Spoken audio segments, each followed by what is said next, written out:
está perjudicando. ¿Y qué es lo que vamos a hacer? Minimizarlo. ¿Sí? Minimizarlo para quitarle ese impacto que le creo en este momento que te digo, para reducirlo y tratar de irlo pasando a nuestro favor.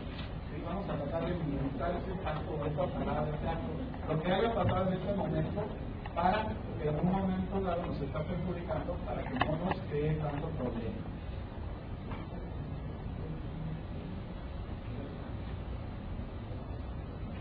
Y obviamente está el lenguaje metafórico, que consiste en trasladar el sentido recto de los casos a otro figurado. Pues ahí ya lo saben, podemos manejar diferentes cuestiones, diferentes metáforas en cuanto a lo que a hacer comparaciones respecto de lo que en un momento dado pasó en la audiencia o que nos puede beneficiar de estas experiencias que pudiéramos utilizar a nuestro favor. Para la teoría del caso, vamos a ver que en este caso consiste en subsumir los hechos, que es la teoría práctica, dentro de la norma aplicable, que es lo que manejamos como teoría jurídica, según los elementos de convicción recopilados, que es la teoría probatoria, de modo que permita construir una historia con significado penal relevante. Esta teoría del caso es el resultado de la construcción de la hipótesis práctica, jurídica y probatoria que maneja el Ministerio Público y la defensa respecto del caso concreto. Aquí nada más obviamente se refiere a la cuestión de lo que son los hechos, la norma aplicable y los elementos probatorios que vamos a manejar dentro de esta teoría del caso. ¿Cuáles son los hechos? ¿Sí? ¿Cuál es la norma aplicable? ¿Cuáles son los artículos que vamos a invocar o que vamos a hacer valer a nuestro favor? Y cuáles son los elementos probatorios con los que nos vamos a sustentar. ¿Cómo estamos manejando esta teoría del caso?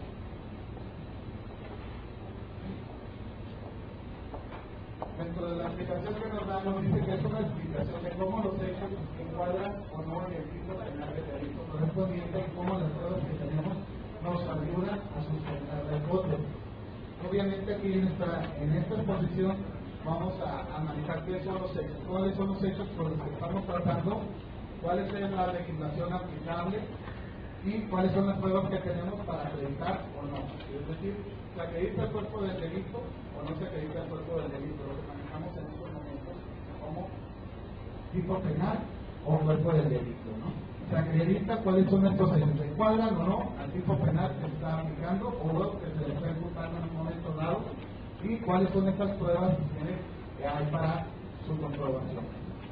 Podemos ver la teoría del caso como un collar de perlas en el que se tienen hilados los hechos, los fundamentos jurídicos y las pruebas que sustentan los hechos. Es decir, tenemos que realizarlo así como un collar, una a una, ir hilando estas perlas, a manera que nosotros vayamos realizando nuestra teoría del caso. ¿Cómo voy a ir yo relacionando toda esta información con la que yo tengo para realizar mi teoría del caso? Tengo los hechos, tengo la norma aplicable y tengo los elementos de convicción o pruebas que me van a ayudar a sustentar mi teoría. O sea, que es la teoría que vamos a manejar cada uno en forma particular, ya sea agente del Ministerio Público, ya sea el defensor, solamente después no está de otro lado. Podemos ver la teoría del caso, este relato de la historia sobre cómo sucedieron los hechos.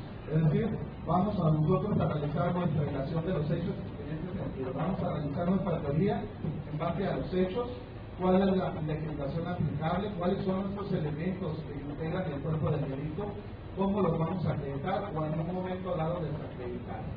¿Sí? ¿Qué se comprende?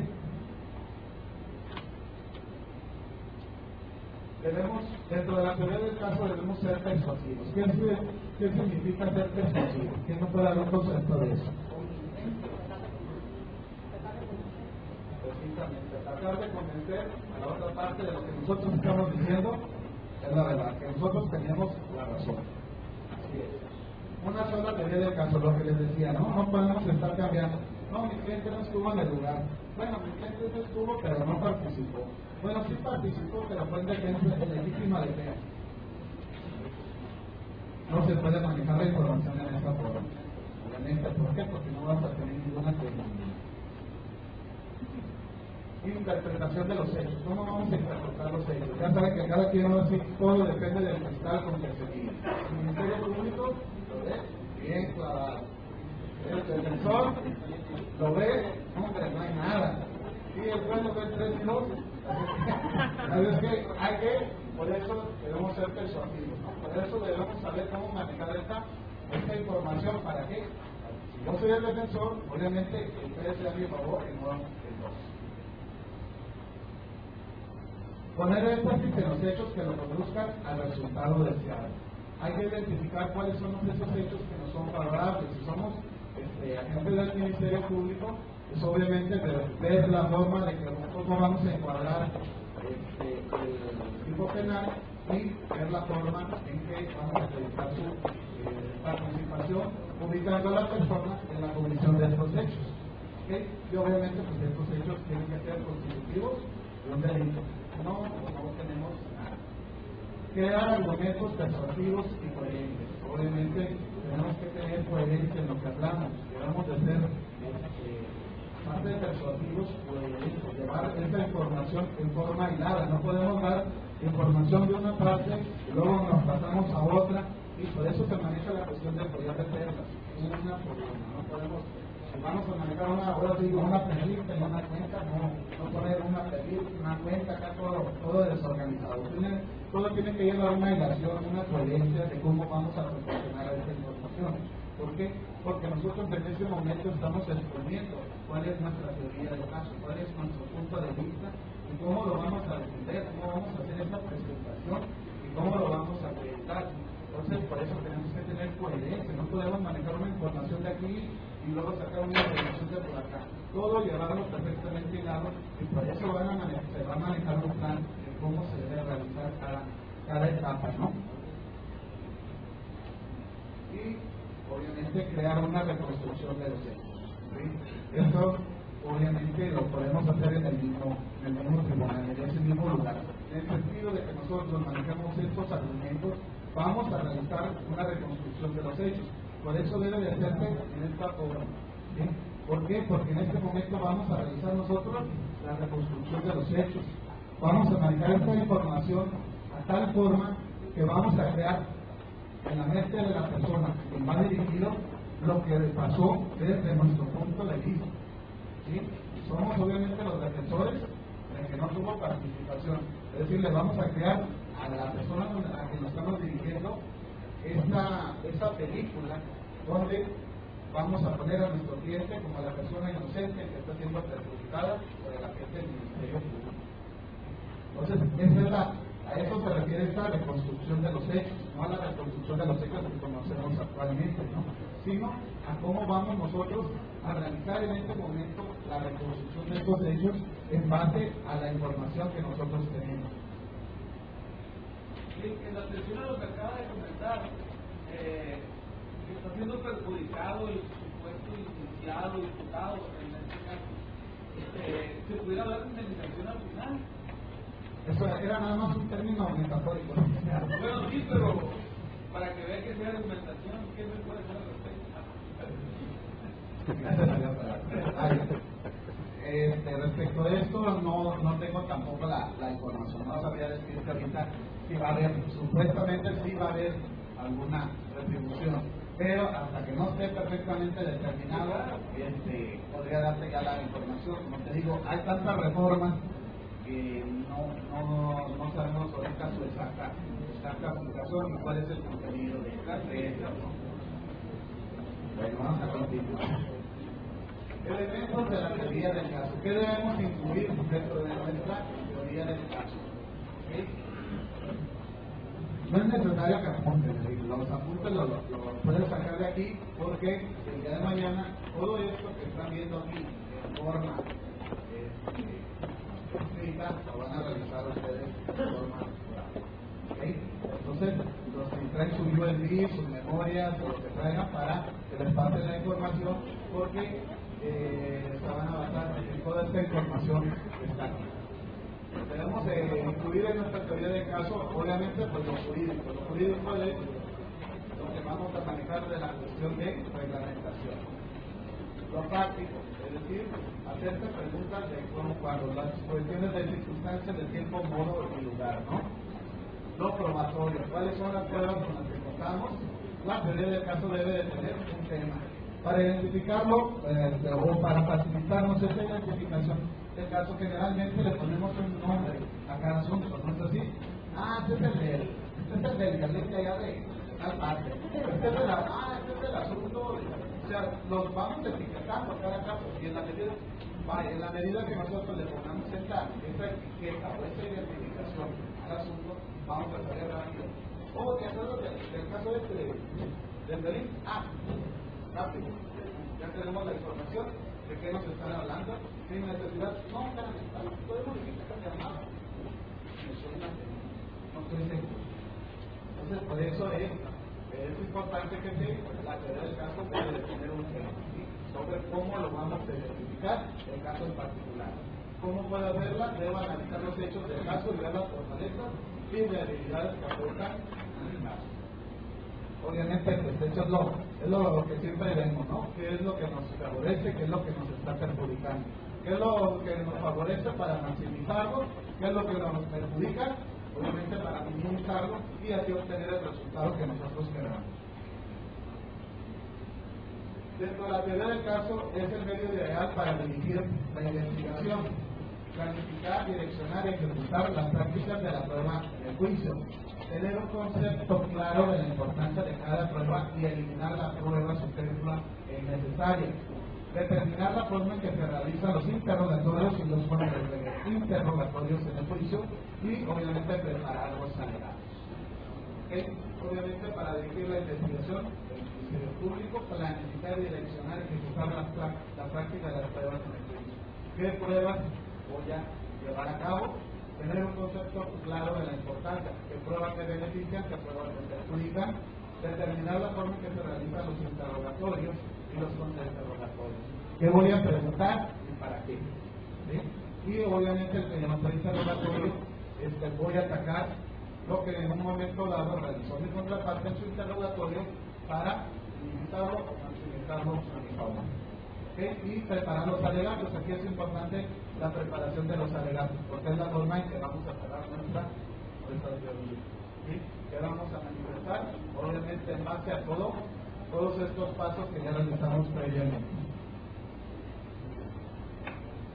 Nuestra teoría del caso tiene que ser lógica. Ya quedó bien perfectamente establecido a qué nos referimos con la cuestión lógica, que debe de ser creíble, legalmente suficiente, obviamente tiene que tener un sustento jurídico porque si no, no tenemos nada, y debe de ser flexible en un momento dado para nosotros moldearla o manejarla de tal manera que podamos lograr el objetivo que nos hemos planteado. El alegato de apertura, dentro de nos vamos a encontrar que es una introducción al juicio, la presentación de la teoría del caso. ¿Cómo lo vamos a presentar? La forma de estructurarlo es el siguiente: un tema, síntesis de la teoría del caso a manera de palabra o frase breve. Por ejemplo, si el representado estuvo toda la noche del día 19 de julio del 2001 en carta de su nombre. Esta es la forma en que nosotros vamos a realizar nuestra presentación. ¿Sí? Obviamente aquí que estamos dejando ver que no estuvo en el lugar de los hechos. Entonces, si nosotros realizamos una presentación y luego decimos, no, siempre sí estuvo en el lugar, pero después se copia. Por eso es muy importante darle la importancia debida a cada uno de los puntos o pasos que vamos a realizar. ¿Por qué? Porque aquí vamos a manejar nuestra credibilidad. En base a esto, vamos a manejar la credibilidad que nosotros tengamos para el caso en particular. La presentación de los hechos y la presentación de los fundamentos jurídicos, incluir las pruebas que se presentarán. ¿Sí? ¿Cuáles son esos fundamentos jurídicos y en base a qué las voy a presentar? Si yo estoy alegando un principio de inocencia, si estoy alegando desde un principio una legítima defensa, ¿cuáles son esos fundamentos jurídicos que sustentan de lo que yo estoy hablando, ¿no? Entonces tenemos que tener obviamente la base de los hechos y la base jurídica. Necesito para ver el último punto nada más.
Aquí en la conclusión vamos a manejar la decisión concreta que vamos a realizar. ¿Sí?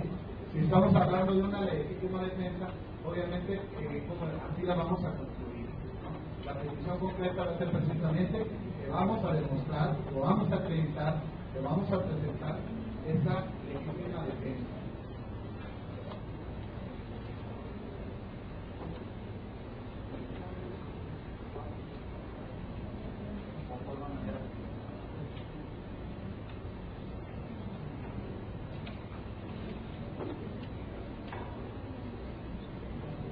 Dentro de las sugerencias que nos establecen, nos dicen que no hagamos un guión para lectura, tratar de evitar la lectura. ¿Por qué? Porque volvemos tediosa a la ley. No está prohibido, pero obviamente no es lo mismo, no vamos a causar el mismo impacto que si manejamos nuestra teoría, si manejamos nuestro cuerpo de una manera que tengamos rápido a la mano toda la información y que la vamos en un momento dado exponer a la audiencia sobre lo que estamos tratando. No haga promesas que no podrá cumplir. ¿Sí? No, si sabemos que no vamos a poder acreditar algo, no hay que manejarlo. Si no tenemos con qué sustentar lo que vayamos a decir, no hay que decirlo o no hay que manejar esta información que no voy a, por en un momento dado no tengo un sustento jurídico o un sustento probatorio. Podemos invocar a que tengamos aquí algún testigo, por decirlo así, y en un momento dado no lo podamos presentar ese testigo, o sea, inexistente. No veo opiniones personales. Debemos evitar el realizar opiniones personales. ¿Sí? ¿Por qué? Porque no nos van a poner la atención que es debida. ¿Sí? ¿Por qué? Porque estamos obviamente nada más externando nuestro punto de vista. Tenemos que poner congruencia en lo que estamos hablando y obviamente estar en lado con lo que estamos manejando. No argumente ni haga conclusiones sobre el caso dentro de lo que estamos manejando de teoría del caso. ¿Por qué? Porque son puntos que no se van a tratar en ese momento. Maneje bien su tiempo para presentarlo. Pero sí, hay que saber cómo manejar toda esta información y el tiempo. ¿Por qué? Porque no podemos abarcar demasiado tiempo porque vamos a dormir a las personas.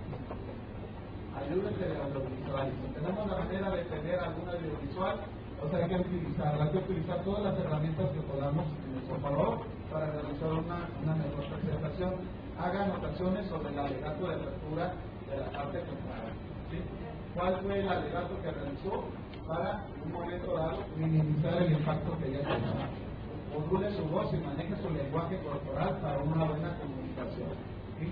Tenemos que manejar nuestro tono de voz, saber en qué momento podemos levantar nuestro tono de voz para crear un impacto y cuándo debemos disminuir lo que les decía de los lenguajes, ¿no?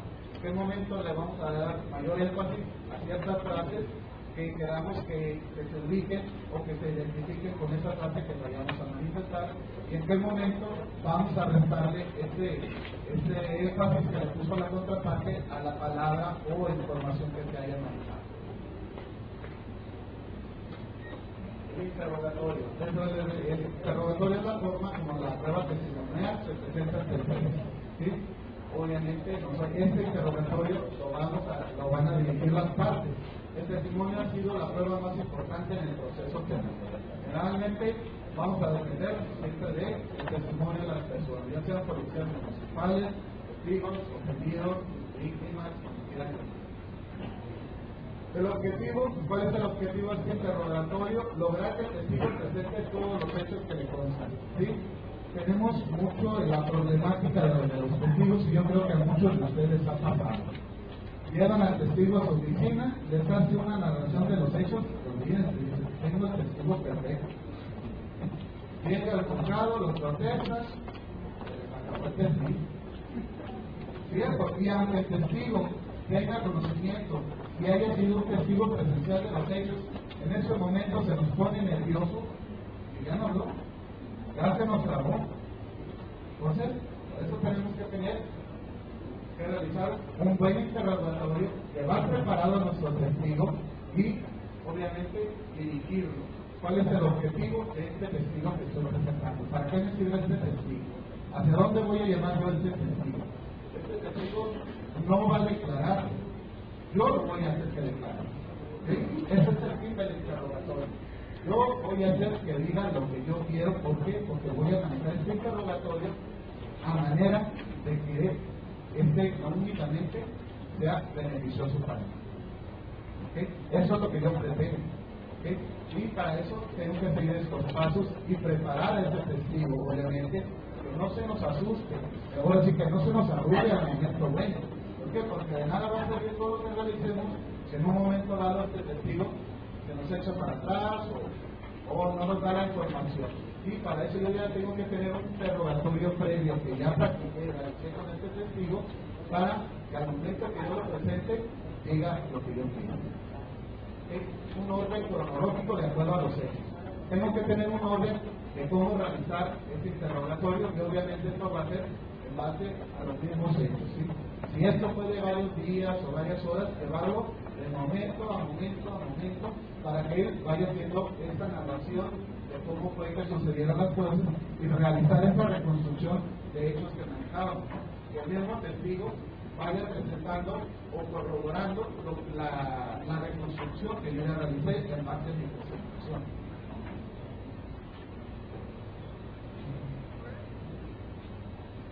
¿Cómo vamos a lograr eso? Utilizando las preguntas abiertas y no utilizando preguntas subjetivas.